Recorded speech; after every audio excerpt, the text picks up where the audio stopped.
ঘুম থেকে উঠেই আল্লাহর নাম নেয় কিনা আমি জানি না ভাই, আমার নাম প্রথম নেয়। বাংলাদেশের সবচেয়ে বড় আলেম আল্লামা মির্জা আব্বাস, উনি সকালবেলা উঠে আল্লাহর নাম নিয়েই চাঁদাবাজি শুরু করে।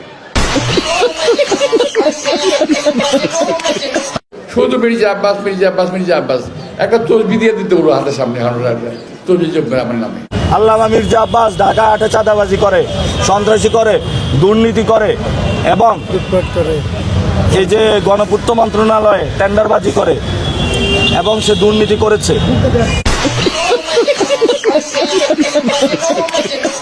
ছাগলে কিনা খায়, পাগলে কিনা বলে। আমার মনে হয় তো তারেক রহমানও বিপদে আছে এই মির্জা আব্বাসকে নিয়ে, ঠিক খুবই বিপদে আছে।